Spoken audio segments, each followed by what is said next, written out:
Before I get into this video, the wig that I will be using comes from Myfirstwig.com. They are a beginner friendly wig site. I will be sure to link all the information down in the description box about this company and every product that I use in today's video, but this is just a sneak peek of what comes in the box along with your wig when you order from Myfirstwig.com. Since I will be applying this wig with absolutely no glue, it's best to style the wig on a mannequin head.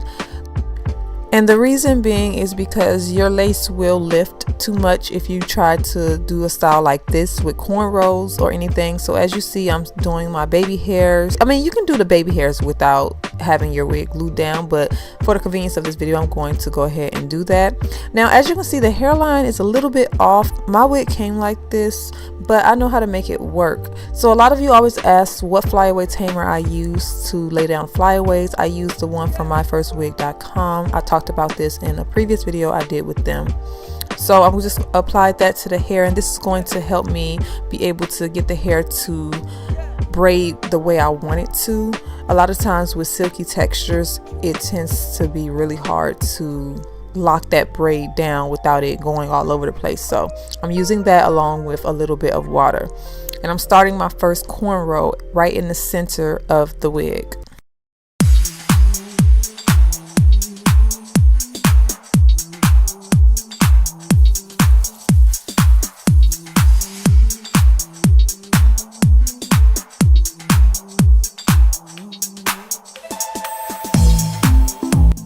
For this style, I wanted to do small cornrows because I wanted it to look very natural. When you tend to do bigger cornrows on a wig, it tends to look okay, but it don't look as natural as using smaller cornrows. Now what I'm doing is taking the hair all the way back. This is a lace front wig, so I only get a good amount of space in the front. It's a decent amount. It's not a small space, but it does go to like the middle part of your head, so you get a good amount to actually braid without it being too less of an amount. As you can see, I'm not corn rolling any of the baby hairs into this because I'll need some hair left out to cover the front lace, and this is how it looks in the front. I'm only going to do one side for you guys.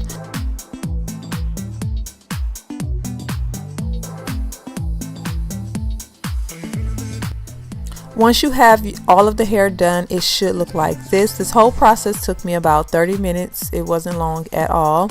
So now what I'm going to do is show you guys how to cut off the extra lace, because a lot of you complain about it being too long. Sometimes your lace wigs or your frontals are too long around the ear part. So I've already put this on my head and separated the area that I need to cut off. So I'm just going to cut all of this section off right here. And this is going to help it look very natural if you plan to not glue it, or if you even plan to glue it. So I'm just going to take some scissors and get rid of this extra lace that's hanging here that I actually don't need. I'm going to do the same thing for the other side also.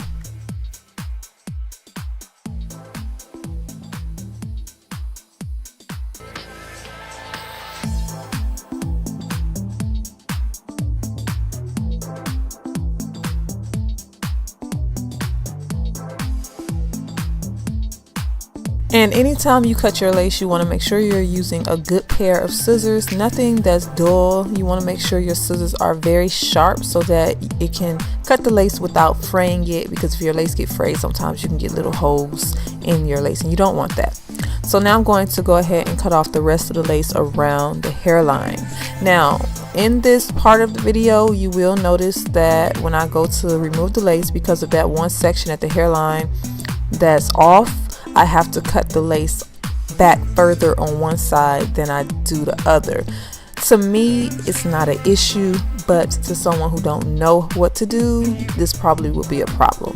I'm just going to use the baby hairs to fix this problem. If you end up with the same problem, you have this video for reference.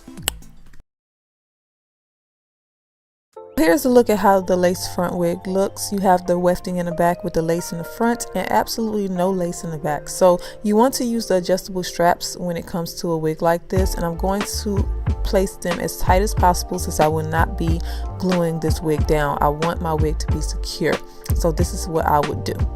Now, as you can see, I've already applied my wig cap, so I've cut off the extra elastic band that was on my wig cap so that it won't show through.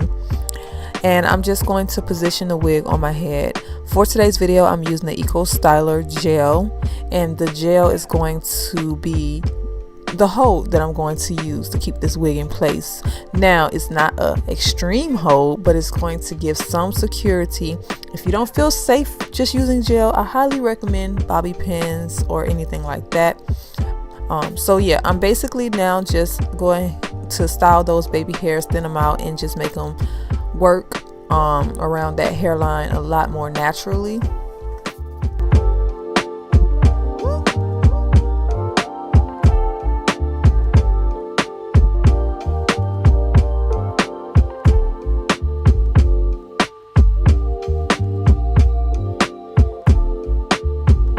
And you all always ask me about this little brush that I'm using. I found this in my local hair store. If I find it online, I will link it in the description box just in case you want it. Now, I know you may be wondering, well, what about the sides of the wig that are lifted?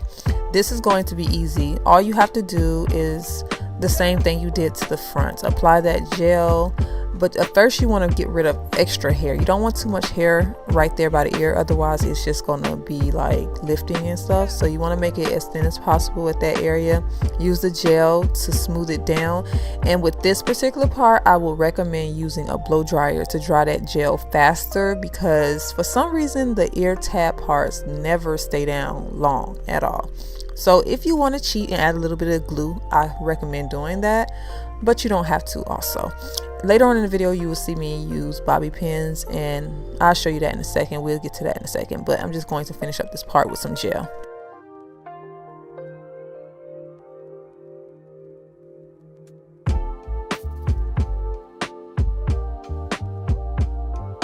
Once that is finished, you want to take some hairspray and spray your hairline. You can use this one, or you can use the Got To Be Glue hairspray. It's a little bit more intense. So now what I'm going to do is go ahead and show you guys a quick style that you can do with this. I love the way the cornrows turned out. I love that the wig is secure with absolutely no glue, okay? And I'm just excited to have done this style for you guys because I've always wanted to do the cornrows. Alright, so remember we talked about using bobby pins. Because I want to put this hair up into a high ponytail and I don't want it to lift in the front, I'm going to secure each side with the bobby pin to hold down those ear tabs. Everything else seems to be okay. But as you can see, I can pull this hair up and it's not lifting at all in the front.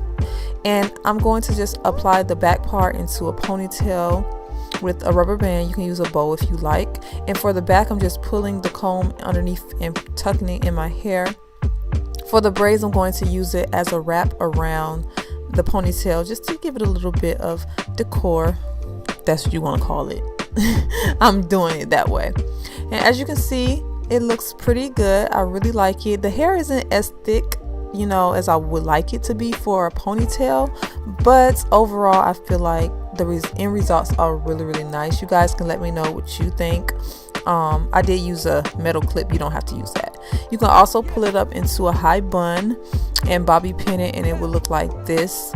Now I am working on bringing you guys a more detailed video on gluing down the back, so I hope you guys enjoyed this. If so, give this video a thumbs up if you found it helpful. Don't forget to subscribe to my channel if you are new, and leave me a comment below and tell me what type of video you would like to see next, or your thoughts on this particular video. And I will see you guys back for another video very soon. Thank you so much for watching.